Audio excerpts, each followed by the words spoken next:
gurdamam oɗo omo lebdi e kala malal ni tigi sifori pour notade wondore nde sen ummitimo ɗo caggal jardemo no feewi eɗen kucca e biyeteɗo Oumou Dia inchallah ko goto e miñiraɓe meɗen bisimilla makko. Bismillahi rahmani rahim. Alhamdulillahi rabbil alamin. Wassalatu wassalamu ala maulana Rasulullah sallallahu alayhi wa sallam. Des hommes véridiques, Rijal Sadaqou. Les Rijal Sadaqou sont les hommes véridiques. Ils sont les âmes droites, les cœurs qui battent au rythme de l'éternité, des êtres façonnés par la lumière d'un serment de l'absolu. Rijal Sadaqou ma'ahadullahu alaykum. Voici les gardiens de la vérité, les voyageurs des chemins droits, ceux dont les raisons avec les constantes des étoiles. La sincérité au écho invisible. Ils portant la poitrine d'une feu ne facile pas. Leur sincérité n'est pas un simple discours, mais une essence. Une foi si pure, une transcende de la visibilité. Claire chaque recoin de l'âme et pointe chaque illusion. Ce sont les miroirs de reflètent vers la divine. Des cœurs qui, transparents de la tromperie, n'a jamais posé pied. La loyauté infidèle au-delà du temps. Ces hommes vivent à l'éternité personnelle, à l'éternité présente, où les promesses faites sous le ciel des étoiles inviolées. Leur loyauté flèche tirée dans l'infini, traversant les vents contraires et les tempêtes de l'épreuve. Ils tiennent leurs paroles comme on protège un trésor, parce qu'ils savent l'engager vers Allah est une pas qui relie à l'éternité. Un sacrifice, une offrande de l'âme. Pour eux, perdre n'a jamais été une perte, car tout qu'ils donnent revient au Seigneur des mondes. Leur vie, leur bien, leur rêve, tout devient offrande. Au point tendu entre le monde fini et l'immensité, ils abandonnent la poussière du matériel pour l'embrasser l'écran de lumière. Leur sacrifice n'est pas de l'heure, mais une élévation, un chant mouillé d'amour pour celui qui est tout. La patience, une prière silencieuse. Dans les tempêtes, ils tiennent debout. Leur patience, on boucle contre le doute de l'instant. Ils savent que l'épreuve n'est pas une chute, mais une ascension de la somme de la foi. Chaque échec apparaît devient une marché. Chaque douleur une clé offrant des portes de la sagesse. Dans le calme réside une force, une confiance sérénée, celui qui ne reçoit jamais, un modèle intemporel. Ces hommes ne sont pas confinés aux pages de livres anciens, ni prisonniers d'un passé dans l'époque légère. Leur esprit traverse les âges, guidant les âmes, inquiétant la lumière. Ils sont accompagnés d'hier, Abou Bakr, Omar, Ousmane, Ali. Des mots, des noms immortels, mais aussi des inconnus d'aujourd'hui. Ces êtres silencieux qui marchent dans le sombre d'insincérité, on appelle universel. Être véridique est plus qu'un état d'être. C'est une révolution d'intérieur, un cri de l'âme, qui rejette une illusion dans l'ego, qui embrasse la vérité. Une chemin qui n'est pas réservé à une pointe d'élise. Il est appelé à tout cœur en quittant le sens. Hommes, femmes, jeunes ou vieux, tous peuvent porter la flamme de la véracité. Puissions-nous devenir ces âmes véridiques, ces voix silencieuses de l'intégrité, ces témoins vivants de la lumière divine, dans chaque acte, dans chaque pensée, que nos vies soient les points vers l'infini. رضي الله تعالى عن أصحاب رسول الله صلى الله عليه وسلم ولا حول ولا قوة إلا بالله العلي العظيم. الحمد لله إن جتي الله إن فيم من غنودا كنيم وني بدن إن جواداد ديدو جوند جواداد سير بمؤمن جواداد خليفة بمؤمن جواداد أولياء بالله إجياء بالله إبن مجيب من غنودا كو مجيب مجيب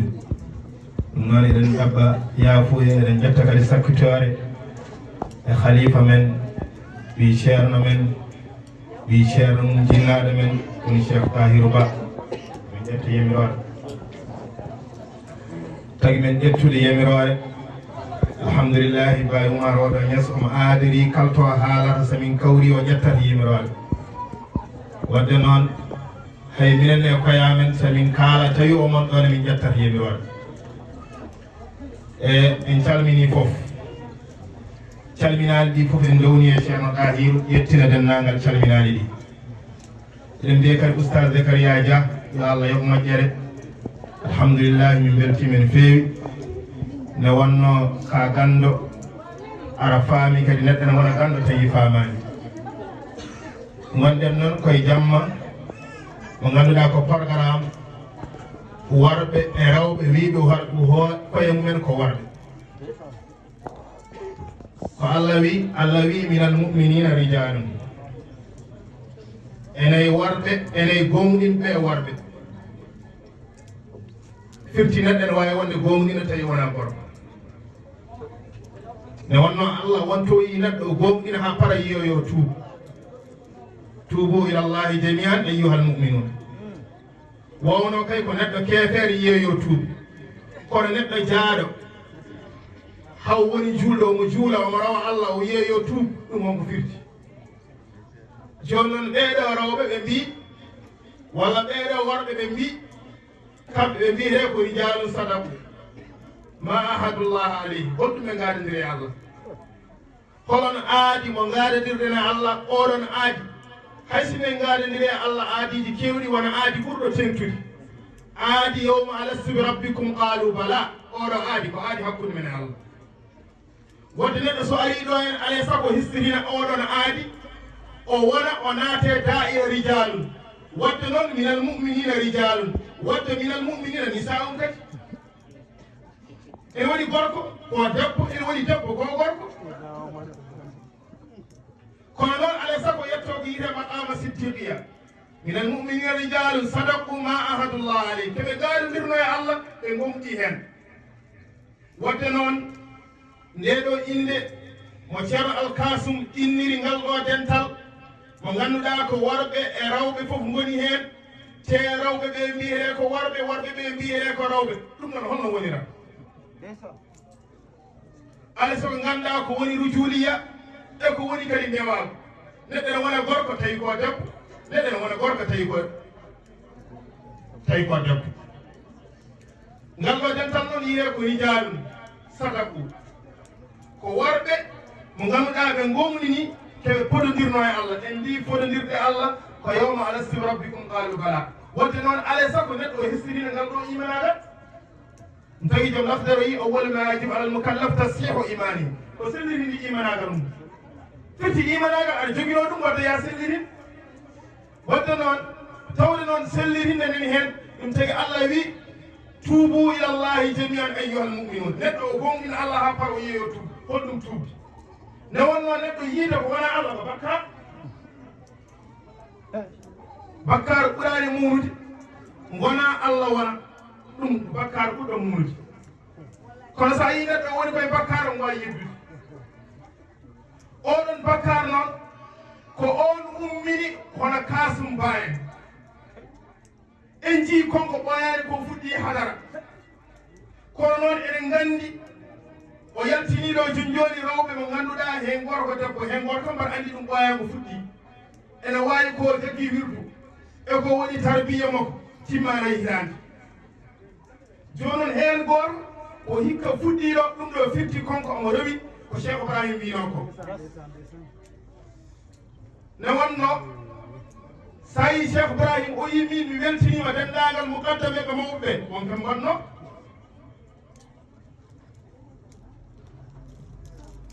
وي فإني راج لجماعة الأكابر المقدمين المنتسبين لنا غاية الرضا so Cheikh Ibrahima weltinima dendagal muqaddame ɓe mawɓe kattude weeli o duuniɓe kadi ɗum ɗon firti kamɓe ɓe ndawno koye lawol Cheikh Ibrahima faydo o wonko yimira hen wona yimɓe yo gonɗo tan e mbiya Allah Allah walla yimɓe en gonaga ene goni majjuɓen walla neɗɗo wonaga hadara fof ene jogui hadara nidam mo foti yaarude oɗo ceerno Kasum noon hadara makko e ɗiɗon nidamuji jeeya noon no so ƴeewi ɓayan ko fuɗɗi kono noon ɗum ɗo hande woni amin weeliyo ne feewi weeliyo gara e neɗɗo puɗɗotoɗo te kadi ngannduɗa jeeya koye ɓesgu ceerno Boubou Ba omo fuɗɗiri hono ni eɗen gandi ko premiére fois waddemo oɗo woni premiére édition wadde noon wayini en fiɗi ko heddi ko holton fay koye moƴƴere wadde noon eɗen jetta Allah eɗen jettanama Allah e ɗum ɗon min mbaɗa anndi alkasum mbani feewi ko ɓooɗe daranade Allah ceerno tahi en anndi ko kalami ko ceerno kasum guiɗene famɗi ala ko woni himme mum so wona jaggude tagore nde fof saggo ɗumen e Allah guila suwa wonde mukaddam o hawrata neɗɗo o haalde mum ha yiɗa Allah o nawa ɗum talbino ko ɗum ɗo woni mukaddam wona windede keeren wiyeɗo mukaddam bindarata mukaddam sa woni mukaddam aɗa sago liggoɗa wonko yiɗoɗa e mukaddam so ɗum noon tawake ma anndu a wona mukaddam wona wonde mukaddam tan joɗɗa ha ɓoye mbiya kaari ƴetti almudam walla kaari nawi almudam ala wona gon almudu sa andina ɗum Allah ko wonat toon ɗum tagi mbaɗa heewi haalde mi yiya eɗen jangga e wiye seydina ali man allamat harfan wahidan fo wo mawla kala jangguɗam harfa goto kalifma ɗum kam mbaɗa andi kam kono ceerno ɗahiren walla kala almudu dawgo e dunal o hewat halifat holon harfa noon mbiyete holon harfa ko harfa goto ɓe mbiyeɗa joni so woni an oɗo ceerno a jangi mum qur'ana oɗo a jangi mum sharia oɗo a jangi mum goɗɗum e goɗɗum e goɗɗum ɓeɗo fof woni halifaɓe ma neɗɗo jogoron halifa goto holon harfa noon mo pamɗen enen ko holon harfa mbiyeteɗo oɗo so andinimama harfa konko woni kalifa ma harfa o ko hu neɗɗo so andinama hu tan o woni kalifa ma hu ɓolode jiiɗa lahu jiiɗa lillahi jiiɗa allahu hu neɗɗo andinma ko woni hu tan kala gandinam hu o woni kalifa ma andinani ɗum o wona kalifa ma ko ceerno ma noon bayi noon so wayi noon mallikhu nafsaka fala tudabbir ceerno ma anni noon holɗum woni hu ko oɗon ceerno hokkumo fittano o ko yiyata fof yidemo ne wonno alay sago neɗɗo o ɗaɓɓa neho watlub murabbiyan habiran nasihan kamila ifali imaman salihan mallikhu nafsaka fala tudabbir alay sago ɗum ɗo wone mukaddam o wawa andude almuɗo ko woni hu e ko woni lahu e ko woni billahi e ko woni allah o mukaddam so wande mukaddam to anda noon almuɗo so mukaddam andinima ɗum anda wawa yaade goɗɗo andinma ko ɓuuri ɗum kala mukaddam jaaɗa ko andinma fof wa andinamo neɗɗo lawol goto tan gandata al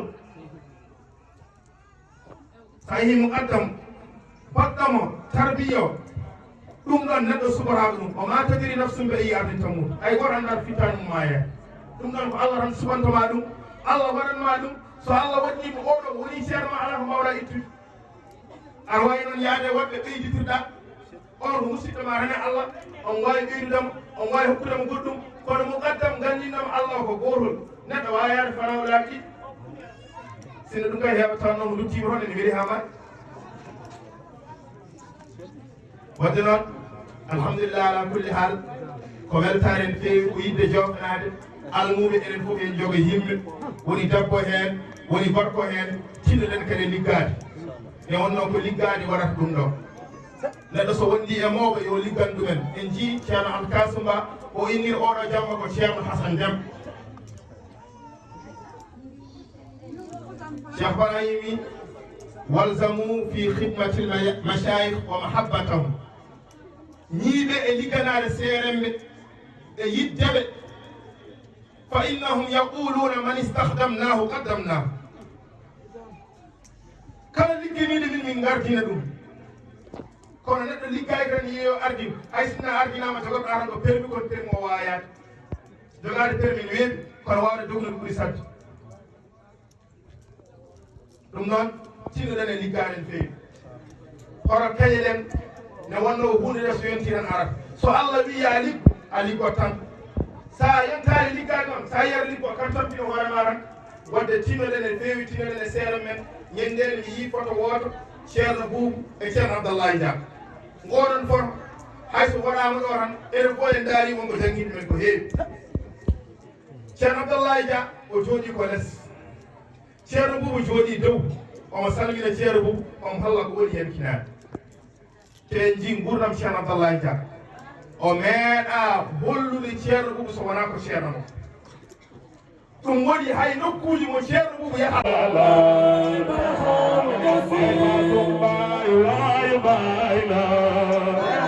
Majasi Karno Hasum Wayu Baila Majasi Karno Bubu Masadole Majasi Wanani Rohodulana Majasi Karno Bubu Masadole Majasi Wanani Rohodulana Majasi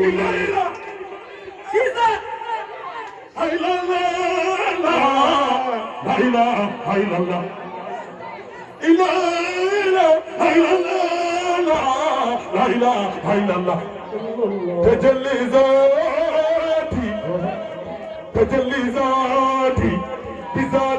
بذاتي منظر الله محمد رسول الله النبي محمد رسول الله النبي محمد رسول الله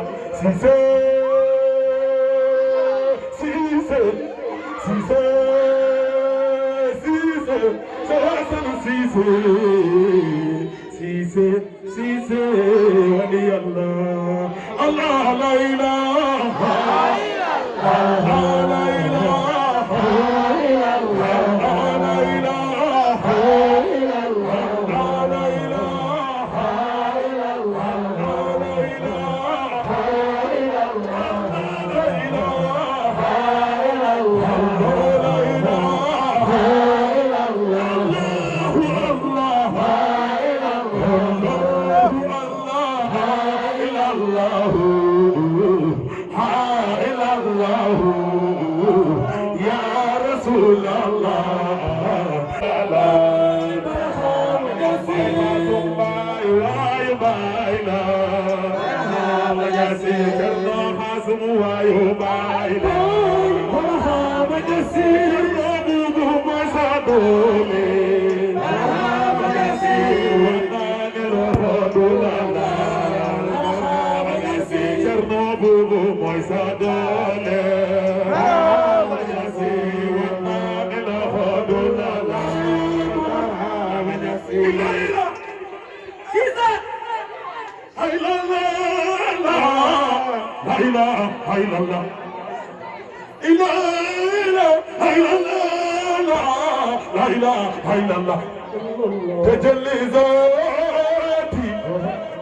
تجلي ذاتي بذاتي منظر الله محمد رسول الله النبي محمد رسول الله النبي محمد رسول الله سيسي